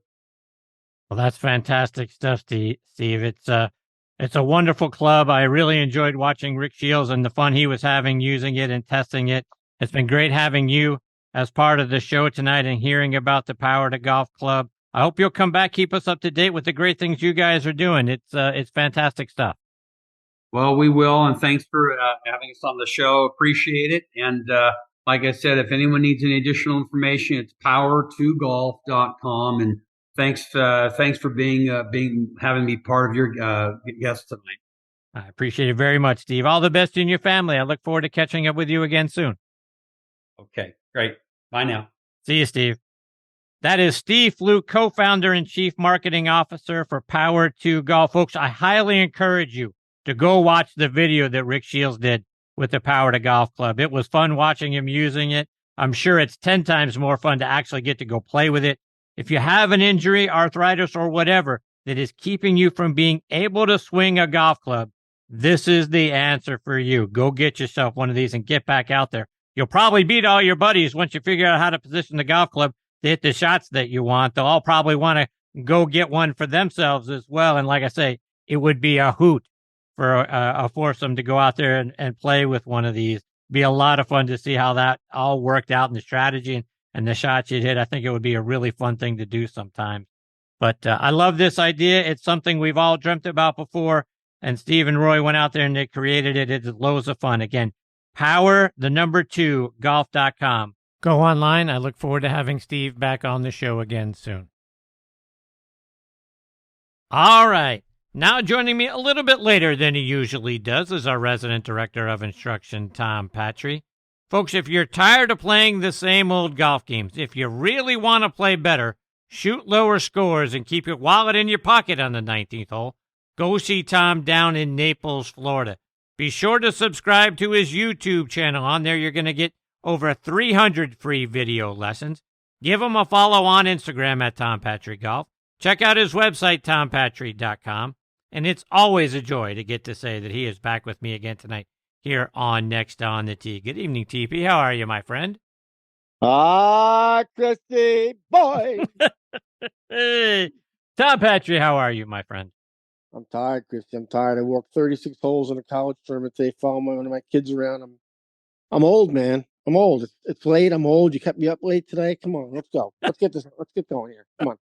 All right. So you've been bouncing around to a couple of different locations over the last week or so because you got a couple of students out there playing in some big tournaments. Talk about that.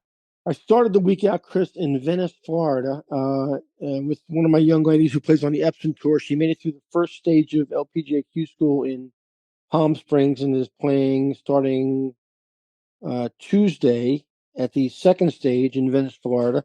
So I was with her for 2 practice rounds in Venice, working with her. She's, I think she's rounding into nice form right now. So I'm really keeping my fingers crossed for her. Her name is Marissa Kirkwood. She's from the Pittsburgh area. From your. There you go. Yeah. That's what I'm talking about. Played at Kent State. Nice player. She's a little bit of a late bloomer, but I think she's heading in the right direction. So we'll have high hopes for her this week, and maybe she can advance to the final and maybe get a card. So we'll see about that. But that was 2 great days with her.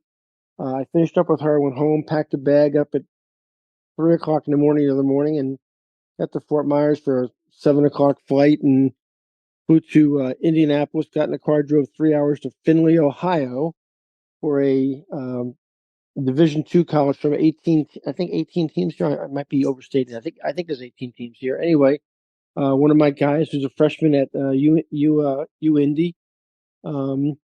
started a little slow this morning. He had a big number on the card. They played 36 today. Made a triple and shot 75 in the morning, and was a little frustrated. We had a little conference at midday, and he went out in the afternoon and shot 65. Ooh, yeah. You go. And he went from 40th place after the morning round, and he's 1 shot off the lead going to the final round now in the morning tomorrow. He's in a tie for second. So nice. He's one shot. Yeah, 65 was pretty. Oh, I'm sorry. Excuse me. I made an error. He shot 64. 64. He birdied 64, which is his career low. Nice pep talk. He went from it was a good pep talk. He went from 40th to second, and he's 1 shot back on going into the final round tomorrow. So it's been a world championship week. So we play the last round tomorrow, and I run to the airport in Fort Wayne, Indiana, and make a connection in your hometown, Atlanta, and back to Naples tomorrow night, probably around 11 o'clock touchdown. So kind of a crazy week, but that's what you do for your kids. That's what you do for your kids, and they're both nice players. And this kid at Indy is a really fine player. He's been with me a couple of years, 3 years now, and he's done some nice things already. So he's got some upside ahead of him. Sounds like he does. Went out and shoot 64. Good for him. Yeah, he plays like you. He plays very similar to the kind of golf you play. It does sound very similar to the rounds that I play. Indeed. Yeah, exactly right. Tom, I want to switch gears a little bit. I want to get your thought on something. Solheim Cup, Ryder Cup. We saw the Solheim Cup finished in a 14-14 tie. We could have had the same thing. We've had it in the past in President's Cups and in Ryder Cups. And when I think back to the 2003 President's Cup, which did end up in a tie, but they sent Tiger and Ernie Els out there to play a playoff hole, which they both parred. And then because of darkness, they agreed that the matches would end in a tie. Do we need a tie-breaking system in these matches, or is the tiebreaker itself the fact that the team that needs to get back the cup knows it needs 14.5 points And anything less than the 14.5 points, it's not a tie, it's a loss. I think the tie makes those events unique a little bit. And then that's my first thought. My second thought is, can you imagine in an event where you're representing your country in a team format and you're the guy that's picked after all week long, all these matches being played, all this drama unfolding, and then you send one guy out there with the weight of his whole country on his shoulders to decide the Ryder Cup. It seems like it's almost too much to ask of any one person in a team format. So I get it. I'm not crazy about the tie myself, but I think traditionally that's what it's been. And since I'm really old, Chris, really, really old, and I'm very traditional, I think it stays the way it is. Golf Digest did an article this week on the 10 rules of golf that we ignore every day. And in that article, I was surprised to read that taking a mulligan started actually at Winged Foot. There was a member there named Mulligan, and he always required a second tee shot to get in the fairway, and now it's commonplace, and that whole thing is stuck, and that's where it all began. I'm guessing you're not a fan of the 2 off the first tee rule and this guy Mulligan. No, I'm not, Chris. I think that golf is played. I mean, there's two. Here's what I say to people when they come to me: do you want to learn how to play golf, or do you want to learn how to play country club? So if you want to learn how to play country club, the mulligan is part of your repertoire, and so is the gimme from 75 feet away. I'll pick it up. That's good. Oh, you'll make that. Pick that up. That's fine. No problem. Pick it up. I'll hit another one. Hit one. Hits you happy. Yeah. No gimmies? That's not something I'm really fond of. If you want to learn how to play golf, you come to TP. If you want to learn how to play country club, call somebody else. So you're not a that's good. Pick it up. There's no, you're 4 inches, you're inside the leather. If you come down to visit me this winter in Naples, and we get to play golf, and I hope we do. I hope we finally do this. 2 things you shouldn't ask me for: a second one off the first tee, and the words, "Is it good?" Because they don't apply when I play golf. That's not the way you play golf. Okay. Let me ask you a question. You go to the range and you warm up, for 15 minutes, 30 minutes, 40, an hour, whatever you warm up for. So you've gone to the range to warm up. Why do you go to the first tee with the idea in mind that if I don't hit a good one off the first tee, I get another one? What is that? You don't want to get started off on a bad foot. Come on, 2 off the first tee. Chris. No? The first ball is you're at bat for the Boston Red Sox, and the first ball he throws this strike right down the throat, you miss it. Can we try that one more time? We do that over again. We do that over. Joe Montana throws an interception. No, can I have a do-over on that one, please? I missed the first foul shot in a 1-on-1 in Madison Square Garden. Can I try that one more time? No? I don't think so. Okay. No. A popular question that people ask golfers is, if you could change one rule in golf, what would it be? And for me, if your ball finds a divot in the fairway, to me, that should be a free drop. I mean, if you hit a perfect tee shot in the middle of the fairway, you shouldn't get penalized for that because some schmuck didn't put his the divot back in or fill it in with sand or whatever. To me, that's a crazy rule. Is there anything in golf, any of the rules that you think, you know what, hey, maybe we should rethink this one? It's interesting you say that, because for the longest time, I was crazed about not being able to tap down a spike mark, but you could fix a ball mark, right? Somebody else did both of those things before you were there, right? Spike mark, they dragged their feet, or the ball mark, they didn't fix when they hit it into the green. So I was really glad, as traditional as I am, I was really glad when it changed. You could tap down spike marks. Okay, to your point about the divot, I have to agree with you. I mean, if somebody takes a divot and doesn't replace it with either the divot or fills it with sand of some kind or smooths it out, whatever they do to make it semi-acceptable, and you hit a really good one right down the pipe and you roll into somebody's divot. Yeah, I mean, if you're going to tap down spike marks, why can't you drop it out of a divot at no penalty? Now again, we're changing the play it as it lies rule here.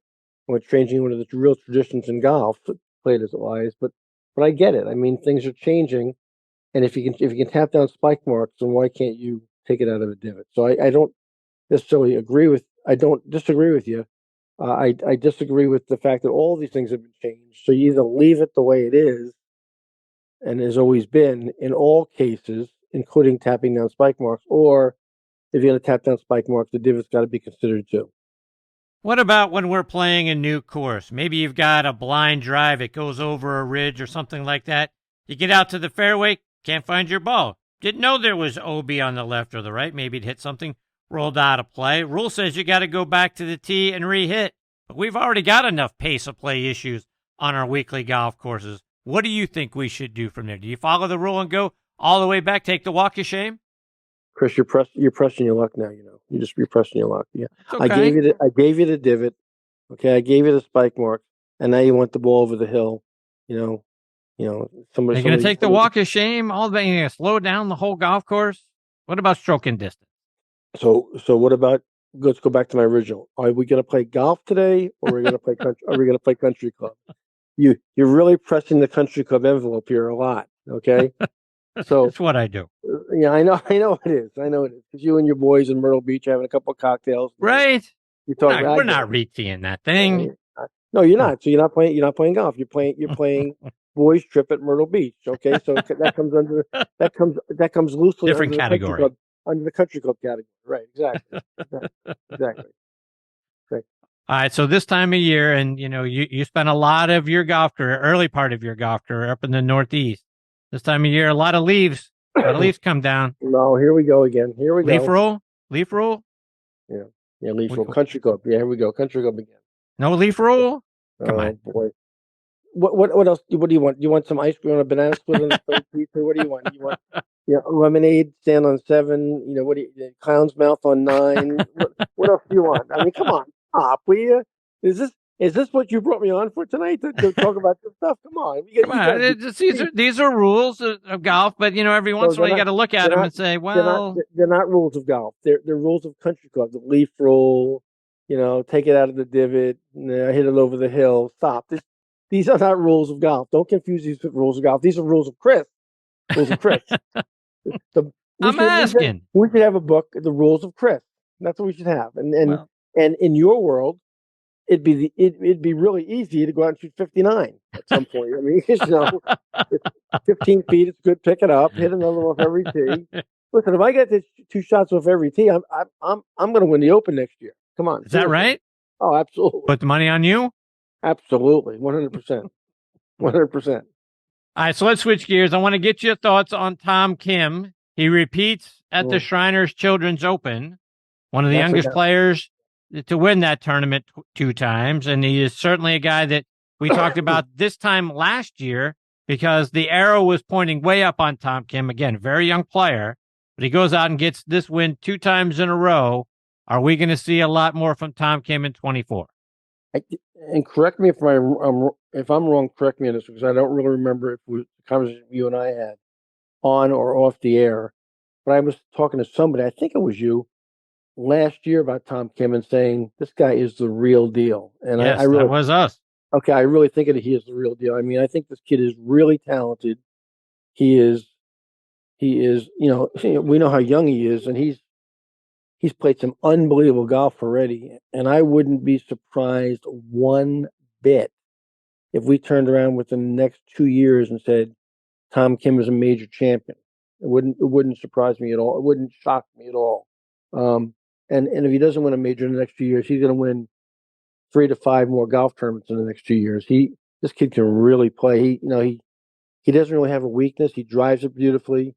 He's a good iron player. He's got a nice short game. He putts the ball reasonably well. He doesn't take himself too seriously. But he gets in the hunt, man. And he's got that look, man. When he gets in the hunt, he's got that look coming down stretch, like the Raymond had, or like Jack had, or like Arnold had, or like anybody who's a great closer. The kid can close the deal. He's for real. He's for real. Yeah, he is the youngest player since Tiger Woods in '97 to win 3 PGA Tour titles. So not bad company for young Tom Kim. No, not at all. Not at all. and on international teams, coming up and playing a real role in international competition, you got to keep your eye on him for sure. Tom, you mentioned Raymond Floyd a moment ago, and he's a player that I don't think enough people in this generation or at this time know enough about Raymond Floyd. You talk about the look in his eye. To me, Raymond was a killer. He was a tremendous putter. And when he was locked and loaded and he had that look in his eye, he was really tough to beat. He doesn't get enough credit as the great player he was.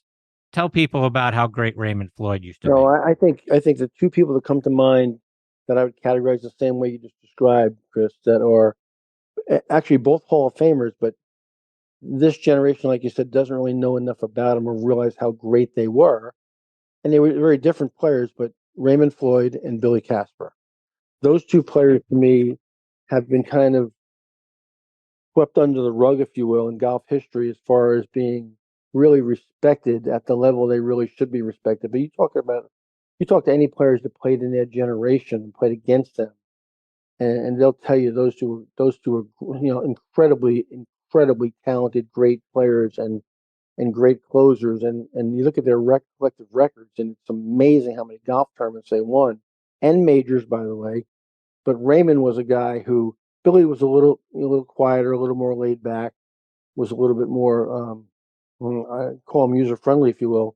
Raymond was not user friendly. Raymond would get right in your grill, and you get it locked in. And man, you knew you were in a bar fight with him coming down the stretch. He was not going to fold, and you had to beat him because he was not going to beat himself. A hell of a closer, a hell of a competitor, a hell of a short game, as you said. And you mentioned how good a putter he was. Maybe one of the great chippers and pitchers inside 50 yards that's ever played the game. Not far behind the guy I love more than anybody, Seve Ballesteros. Kind of in that kind of category with short game. So let's take that a step further, because Raymond was not only great throughout the early parts of his career, but here's a guy that was great into his 50s. I mean, he played on a Ryder Cup in his 50s. He was competing and nearly winning major championships in his late 40s, early 50s. This guy was great, not just for a short period of time, because he came on the scene in the 70s, into the 90s, still one of the top players in the world. Yeah, I mean, he a lot of longevity, and and like you said, kind of a funky golf swing. He really got the club laid off and behind him quite a bit. Had his own style and his own way of doing things. But one of those guys who was just an outlier. He hit it. He didn't miss the center of the club face very often at all. Was a very solid ball striker, probably underrated as a ball striker actually, because of the way that people viewed his golf swing. But putted the ball just beautifully. I mean, absolutely gorgeous. And his major record speaks for itself. He won his share, and he was close a lot of other times. Yeah, I can't say enough about him, and he's just a hell of a player. Tom, just a couple more before I let you go. And Padraig Harrington kind of got pulled to the side this past week and given some of the old golf clubs, some things from the late 1890s, early 1900s, from the hickory shafts to the way the golf balls were made and that sort of thing. And they, as we know, Padraig is found a kind of a fountain of youth. His swing speed is greater now than it was when he was winning the majors that he did. Went out there with the persimmon wood and the old Varden Flyer and those sort of golf balls. Instead of hitting it, 200, 220 with a 5-iron, he's hitting it 160 yards.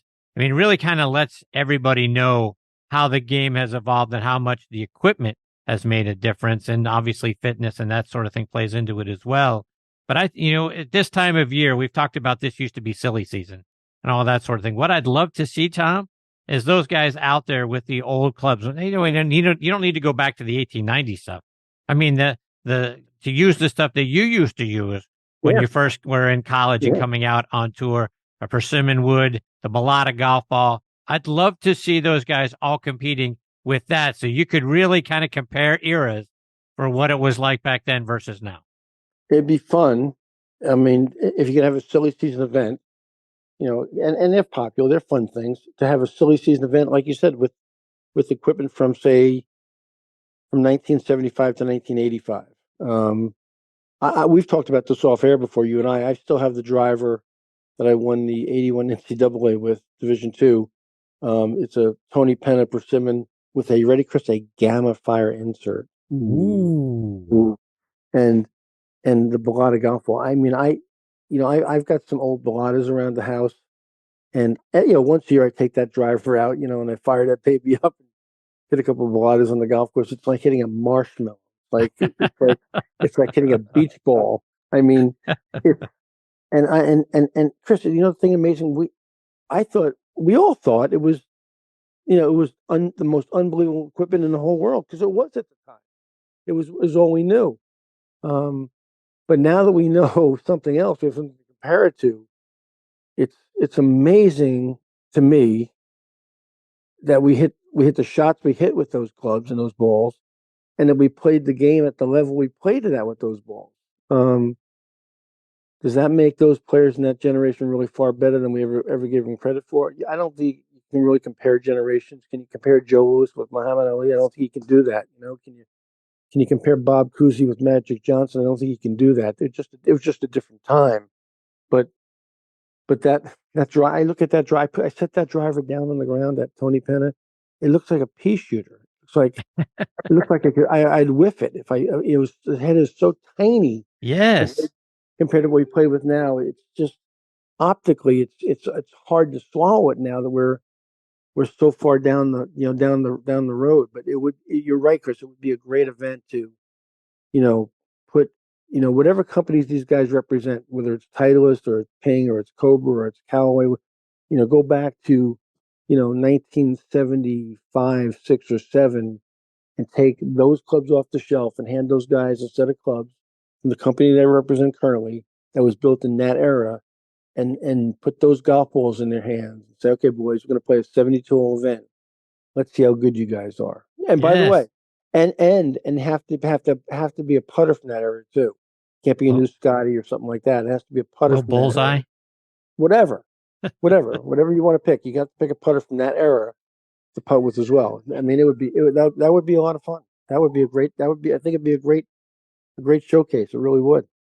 So I want to touch a little more on a point you just made a moment ago. Club head size. Oh my God. I mean, I used to have a 4-wood, still have it, by the way. And of course when you look at the head of a 4-wood and a 5-wood from that era, and you stick a golf ball down on the ground. I mean, I loved my 4-wood back then. It was my favorite club to hit. Now I look at it with a golf ball on the ground. I think, how in the world did I hit it? Tell the truth. It's probably still in your bag. You're too cheap to buy a new one. Tell the truth. Tell the truth. Tell the truth. It's not exactly accurate, but I kept it. Can you tell me what kind it is? It's a Wilson. It was Dr. Kerry Middlecoff. Oh my God, how cool is that? Right. So I got a funny one for you. I just don't know. I just want you to describe the length of the club head compared to the golf ball. There isn't much left on either side. So in the same vein, when Freddie was playing his best, what I mean, was he number 1 in the world in '92? Am I right about that? Is that right? Sounds right, because that's when he won the Masters. Yeah, I think that's right. So he had a Tommy Armour MacGregor 693T persimmon-headed driver. I can still remember it. And I have a Tommy Armour 693T persimmon-headed driver. I used to collect persimmon-headed driver, all the old MacGregors and that club, by the way, Freddie was using in 92, 91, 90. Am I dating myself? Am I wrong? No, I'm going to go back further. When he first came out on tour, I'm wrong. So I'm talking about 80, 81, 82, 83. He had this persimmon-headed MacGregor driver, and I had one that I had collected. He begged me for that driver like he wanted it as a backup. And I said, if yours ever cracks, you can have this, but I'm not going to just give it to you now. And I still have it in the garage. And I have a couple of sets of MacGregors that you're describing, where I have the driver, a 2-wood, and a 2-wood, Ooh. a 3-wood, a 4-wood, and a 5-wood. And you could, depending on what you wanted in your bag, you put whatever you had, what you wanted in your bag. Well, though, like you said, those 4-woods and 5-woods, I don't even know how we made contact. Right. I don't know how we made contact. It was like they're like little tiny pea shooters. They're like little tiny pea shooters. Like, it's unbelievable and the shots we hit with them were really quite good. I mean, but it's amazing how far technology has come. And in fairness to, and I'm not knocking the tour player today at all, how easy it is to hit some of these clubs. I have a 7-wood in my bag right now, a Titleist 7-wood. It's like cheating. It's like cheating. I know I make certain swings that are not very good swings, and I look up and the ball's going towards the hole. I'm like, that ball's not supposed to go towards the hole. That was a bad swing. It's going towards the hole. It's like cheating because if you did that kind of swing with one of those clubs you're talking about, dude, that ball is leaving the golf course. It's forget it's not finding the fairway. It's leaving the golf course. It's not landing in play. But we played really quite well with that stuff. That's all we knew. Yeah. To me, that just harkens back to that time where I just think golf was more of a skill game it was back then than it is now. Yeah. And again, I'm not knocking today's tour player, but you can't compare generations. It's hard to do that. It's not really fair to whoever's getting knocked in that argument. But that being said, like you said, I think you got a great idea there, Sarah. I think you do an event where you put the set of that equipment in today's player's hands and say, here's the ball too, here's the putter as well, and we're gonna have a little tournament and see what you can do with this. Yeah, I'd love to see it back on one of the old golf courses, right? Play it from the same yardage they used to play it from back in the mid-'70s. Right. Set it all up just the way it was, whether it was a U.S. Open or a PGA or whatever. Right. Same yardage, same setup. Let's go see how you guys play with this. If I'm not mistaken, love to watch it. If I'm not mistaken, Chris, I have in my files here, I have a Hogan file, and I think I have a sheet of Hogan's yardages. If I'm not mistaken, his 3-iron was listed as going 180, and that for a tour player today, that's either a 6 or a 7-iron. Tops, right? Right. I mean, Dustin Johnson's probably hitting a 9-iron that far. Right. So now let me ask you this question, and this is the opposite of what you're talking about. We brought Ben Hogan out of the grave with his golf swing, and we gave him today's equipment.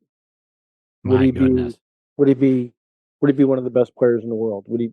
Oh, for sure. I mean, and how far would he actually hit it? That's the question. How far would he hit it? I mean, look, any of the great legends, if you were able to bring them back and put them in the equipment we have today, they're obviously still going to be great players. Great players are just great players. It doesn't matter. I mean, would they be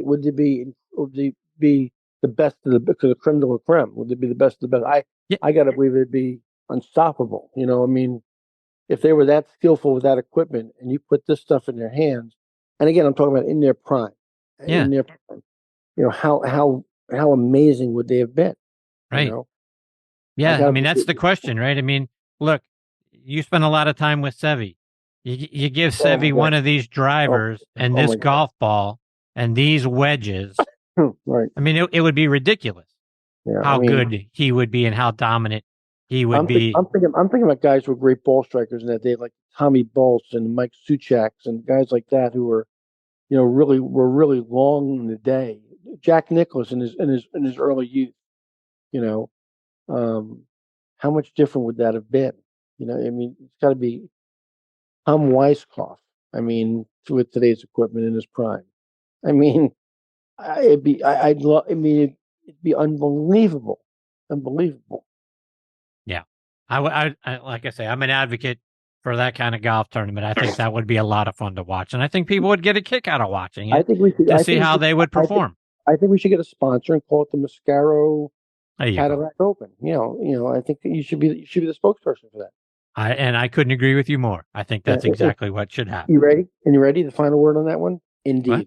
Indeed. That's right. Indeed. Yeah. Tom, before I let you go, remind our listeners about the great things you're doing.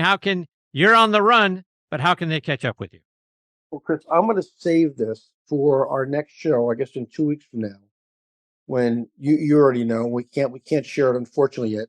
I'm going to have a really, really, really cool announcement that's, let's just say for me, it's career changing.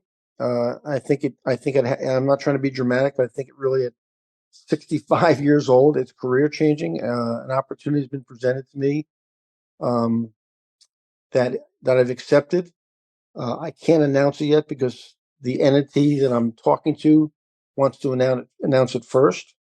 I will be announcing it this Wednesday at 5 p.m. on social media and in a web blast. And but you'll be the first live interview I'll do on it, so it'll be on our next show.